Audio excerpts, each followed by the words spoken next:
Hey everyone, it's Keelan here. So today is Friday and tomorrow is Saturday, March 31st, 2018. It is a very important date because millions of people worldwide are going to be celebrating the memorial of Jesus Christ's death, and this is going to be at your local Kingdom Hall. And everyone is invited from what I've heard. So I am going to go. My brother and I are both going, and we will be joined by a friend that also wants to come.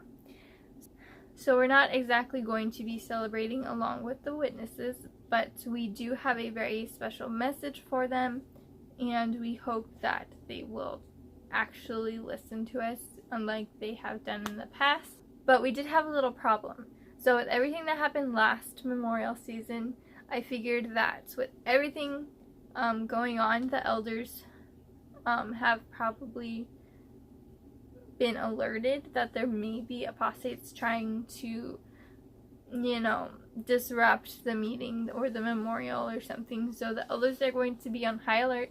So I figured that in order for us to even be allowed to come into the Kingdom Hall, we should probably start going to meetings beforehand and just peacefully sit down and pretend like we're actually there for the information. We're there to be brainwashed and to be shunned. So the plan was for me to go to 3 meetings, but I was done with 2. I couldn't go for another one. The first meeting, I was so nervous. I could barely get out of the car. My hands were shaking. I hadn't been into a Kingdom Hall since 2016, which is when my family and I left the organization. So going and knowing what I was about to go through, knowing that everyone in that building was going to ignore me, was going to shun me, it just made me like really sick. And I hadn't worn a long skirt in forever, and I was wearing heels too, and so the bottom of my skirt kept getting stuck on the end of my heel, and I just was walking weird because I don't get dressed up like that anymore, at least in like really long modest clothes like you're supposed to.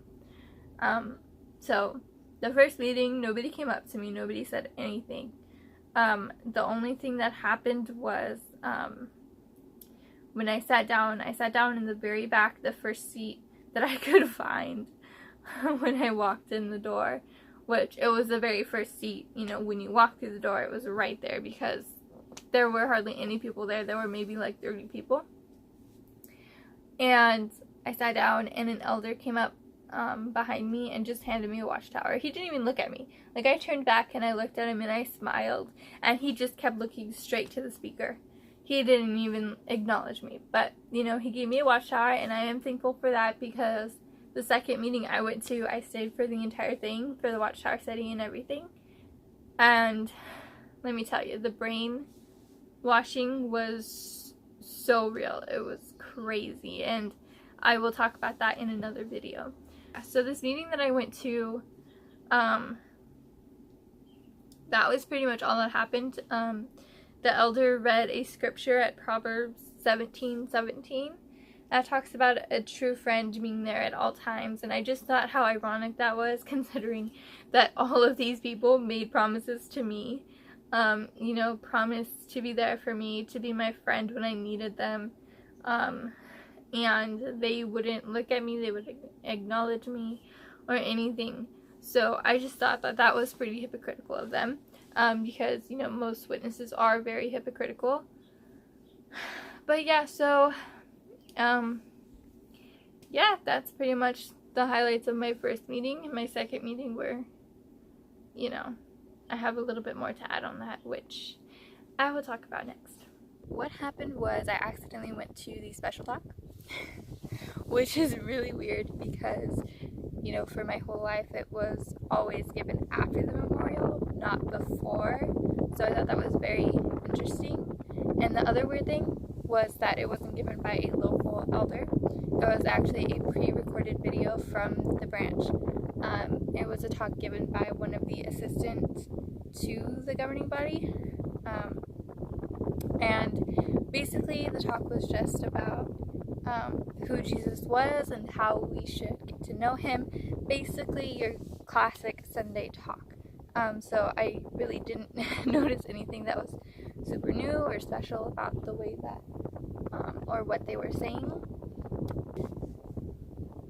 So before the meeting actually started, I sat down at my seat, and there were a few sisters that were kind of around me, but nobody said hi. Nobody really acknowledged me at all.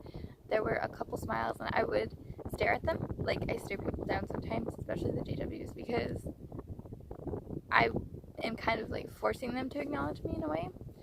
I'm not standing down, I'm not, withdrawing, I'm not acting shy or humble like you're supposed to when you're disfellowshipped, I guess. But there were a lot of people from the Spanish congregation there. I don't know why. Like I said, it was a special talk that was broadcasted from the branch, and I'm sure it would be broadcasted in Spanish as well, so I don't understand why they were here.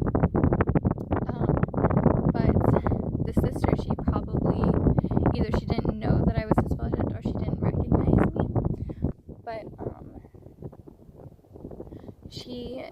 but she came up to me and she said hi, she shook my hand, I gave her a hug and I smiled, and it all happened so quickly. But the sisters that were surrounded, that were near me, they actually grabbed her arm and told her, they whispered something in her ear, obviously telling her that I was disfellowshipped and that she shouldn't be talking to me.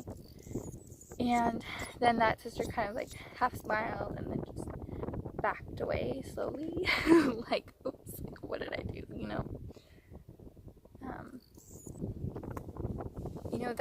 that was pretty much the only thing that really bothered me, because I knew what I was getting into. I knew all of these people knew me, and I expected the shunning, but you don't expect people to,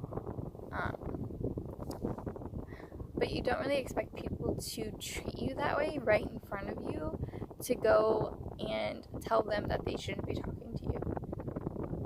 And it just reminded me of the time that I used to be on the other side of that.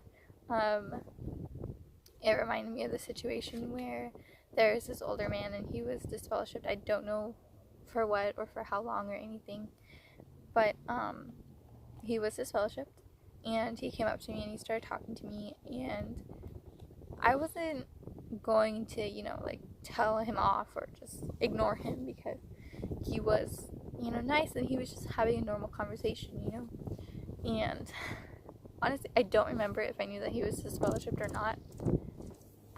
I wish I could remember that, but I don't, so I'm not sure if if I'm a nice person or if I just didn't really realize that he was disfellowshipped. But an elder came up to us while we were talking. Yeah, so the elder came up to us and he physically got between us. He physically blocked the conversation, and I couldn't talk to him, I couldn't say anything, and he told the guy, he was like, you're disfellowshipped, so why are you talking to people?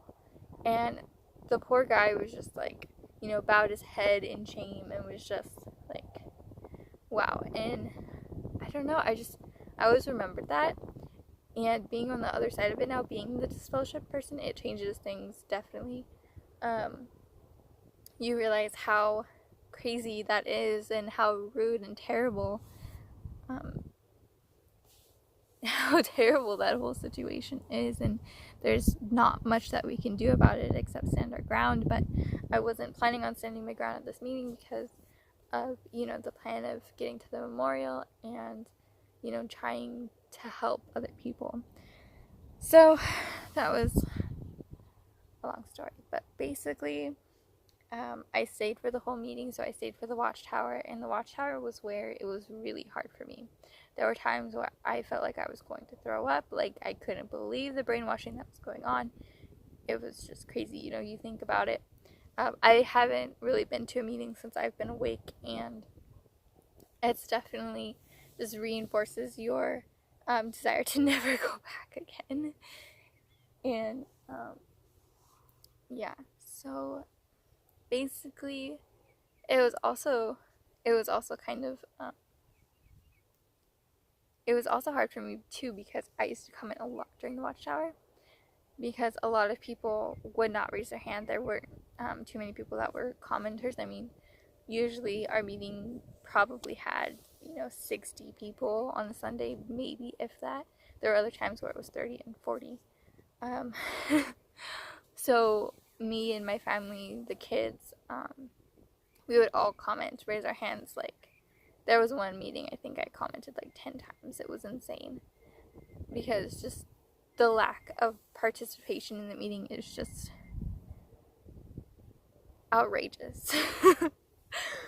And just sitting there at the meeting and not being able to say anything was the worst. Like, nobody was raising their hand to comment, and as weird as that sounds, like, I really wanted to comment. Like, maybe just because of out of habit, or just because of the awkward silence. I don't know. But that's how I felt. And but yeah, so getting to the crazy stuff. The article was entitled "What Kind of Love Brings True Happiness?" And the first picture is supposed to be very worldly and crazy and just, terrible. I'll show you. Yeah.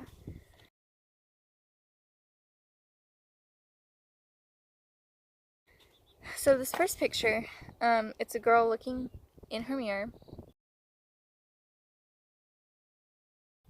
checking herself out, and there was this one sister that commented and said that when you look at yourself in the mirror, you don't typically, pose when you do that. You shouldn't pose when you do that. And I'm like, girl, I've seen your selfies, okay? You pose and you act out, and everybody, like, sings in the mirror, dances in the mirror, everybody does that. It's just a thing. So I don't know one person that doesn't pose in front of a mirror. Like, no. Anyway, I thought that was really ridiculous. The other thing, the next picture was with the guy, and he's supposed to be really cool and good looking and young, and he's got lots of money. So basically, he's perfect.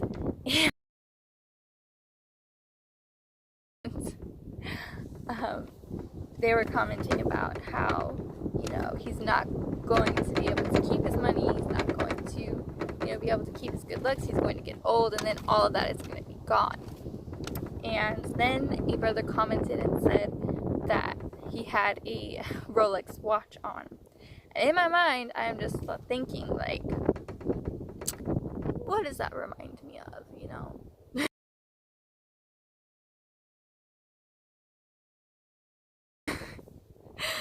So in my mind, I am picturing their own leader with a Rolex watch. Like, they go all out with their suits and their clothes and their watches and everything. They spend all this money on themselves, and the brothers don't even, the regular members of the congregation don't even care or don't even, like, notice that stuff is going on right in front of them, and then yet they're portraying this as something really bad and something that you should not be doing at all. You shouldn't be buying nice things for yourself. You shouldn't be looking good or, taking care of yourself, because if you do that, if you spend too much time on yourself, then you're not spending enough time with the organization or working for the organization. And I didn't realize it until I went back to this, how focused on money that they are. Not just the fact that, we need money, but they have a great fear of losing money. Like, I know it's a doomsday cult, but they really turn everything into something that is scary. Like, they are scared of losing all of their money, and so they figured, they teach that if that you can't lose your money if you don't have any to begin with. And an elder raised his hand and gave an illustration that I thought was pretty funny. Actually, I tried really hard not to laugh because I had all these thoughts going through my head and I couldn't say. He said that he gave an illustration of a servant and a rich man. Well, the servant does his duties and gets paid. By the end of the day, he gets to lay down and go to sleep, and he gets a good night's rest because he doesn't have to worry about money. And the rich man, he, is working and getting his money, but he can't sleep at night because he is too focused on the fact that John Doe wants to steal all his money from him. Servants, slaves, if he's going to give that illustration, he probably, he left out information because slaves and servants were not treated well at all. They were beaten and abused and were paid very little. So yeah, they were worried about money. They didn't even know what they were going to eat the next day. Of course they were going to be worried about money.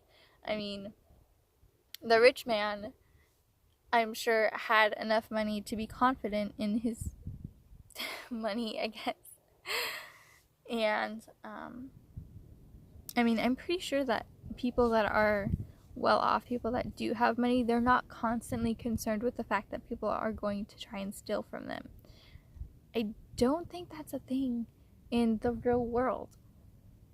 I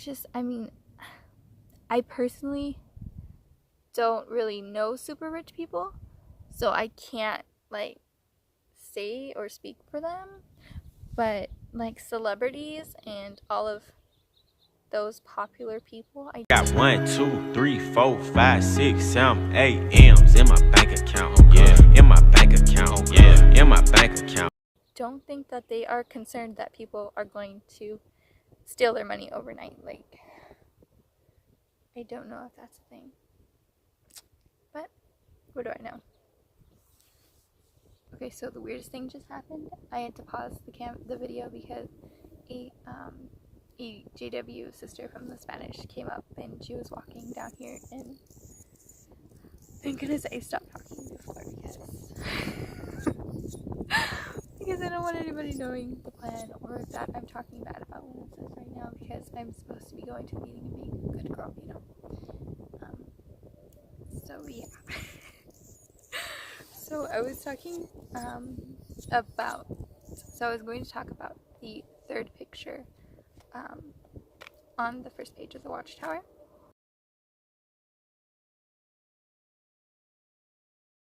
The person said was that they said that joy is fleeting, that it looks like these people are dancing and having a good time until they wake up the next morning. Then they're gonna regret everything that they did that night. And I get that may be true to a certain degree. If you get so drunk you don't remember what happened, or you remember the crazy stuff that happened, you might regret some of those things or some of your decisions. But the majority of the time, people, when there's alcohol involved, people have fun. People have a good time. I think about what happened with Jesus and that gathering with all of those people where he turned the water into wine. Think about that. It was a big wedding, and they had already prepared for it to be a big wedding, so I'm sure that there was a lot of wine already, but Jesus went and he added to that collection of wine. When they ran out, he made some more. So you better believe that people were drunk at that party. You better believe that they were having fun. So yeah, so they were having fun, probably like these people.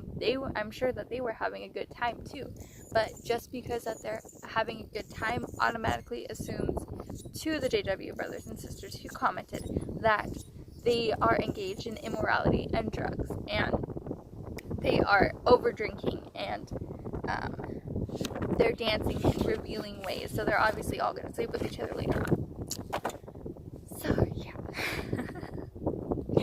Also, I don't remember when it was mentioned, but it was mentioned sometime in the study. Somebody commented, an older gentleman, he's a ministerial servant, he's been a ministerial servant forever. there's a car. But he commented and said that there's nobody in this world that hates themselves and that doesn't want to feed themselves. And I just thought that that was such a weird thing to say, because firstly, there are so many eating disorders out there. There are, like, I know even in the organization, there was a girl that she would, eat her food and then she'd just throw it all away. And she was really sick because of it. So there are people that don't feed themselves. They don't feed themselves properly. They don't get enough food. There are those people out there. Secondly, there's nobody in this world that hates themselves. Really? Because I know for a fact that everybody in that hall hates themselves to a degree. They are all feeling guilty. They are all feeling inadequate. They are all feeling like they're not going to be able to do enough to make it through Armageddon. That's how the organization makes you feel. The organization makes you hate yourself. And I know this because everybody went through it. I went through it, my family went through it. Like, everyone feels guilty, and everyone, has to pretend that they're not feeling this way. So it's like these people, they have blinders on, and they're not able to see the real world. They just apply things to the outside world. They don't ever look inside. They don't ever think about these things, these problems happening inside the congregation. They only apply it to the outside world, not to themselves. Okay, so there is this paragraph that really, really bothered me. And I swear, I was texting the whole study because I couldn't. Like, it was just driving me so crazy because the things that they were saying, the things that I was hearing, I just, it makes you want to bang your head against the wall and scream and cry and just everything. But this paragraph, let's see, the question was, let me find it here. The paragraph was paragraph 19, who can never be truly happy. And let's see, how old is he? 13, 14-year-old. He raised his hand and he commented and said, the people who place their own wishes at the center of their life. And that seriously bugged me, you guys. The people that place their own wishes at the center of their lives. So basically, people that know themselves, know who they are, know what they want in life, people that can never be happy. Not people that sin against God, not people that go against the organization, but people that act upon their own wishes are people that can never be happy. And the way that they're training these kids, it just breaks my heart. It breaks everyone's heart, because these kids are learning these things. Like, they can't be their own person. Nobody can be their own person in the organization. You're all robots. They're all robots. JWs that are watching this, they all act the same. They all put on this outward appearance so that they all appear perfect and happy to the world, because that's how they draw people in. So one of the last things, they did the review and they went over all the pictures again, and they said that they showed the one worldly party, and then they showed a JW party, or a JW approved party.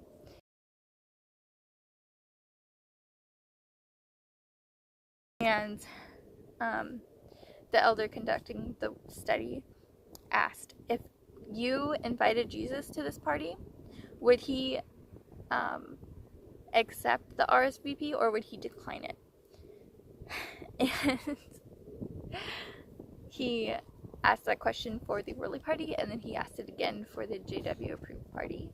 So for the JW, for the worldly party, Jesus obviously declined it. According to Jehovah's Witnesses, he would not go to a worldly party. But for the JW party, of course he would be there. Of course he would show up there, because, it's not any fun and Jesus doesn't like fun. But I was just like, wow, how opposite is that? Because Like, are they not reading their Bible? Are they seriously not reading their Bible? Because Jesus ate with tax collectors and sinners. Like, I have the scripture right here. I'm actually going to read it just for kicks out of their own Bible, okay? So it's Mark 2:15, starting in verse 15. It says, "Later he was dining in his house, and many tax collectors and sinners were dining with Jesus and his disciples, for there were many of them who were following him. But when the scribes of the Pharisees saw that he was eating with the sinners and tax collectors, they began saying to his disciples, 'Does he eat with tax collectors and sinners?' On hearing this, Jesus said to them, 'Those who are strong do not need a physician, but those who are ill do. I came to call not righteous people, but sinners.'" So there you have it. Right from their own Bible, Jesus would have preferred the worldly party with the sinners if there was even sinning, going on. But yeah, Jesus would have been there. He wouldn't have been with the so-called righteous people, the JWs, who think that they are righteous and they're all saved, even though they don't truly believe that because they have to work for it so hard. But yeah, so I've proven with one scripture that Jesus would have gone to the worldly party instead of the other party. So got that one wrong, Brother Wallace. Alright, so that's a wrap of this video. After that I just went home and I went to my parents and I just told them everything that happened and everything that was going on. But yeah, so I hope you enjoyed this video. I am very excited for the next one.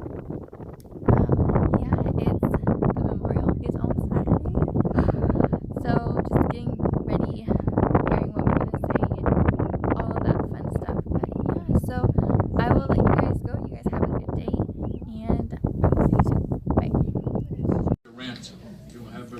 Wait, I just have something to say really quick.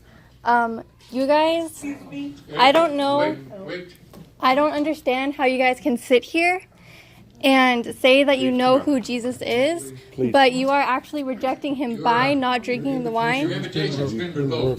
You must leave now. Okay. We'll call the police.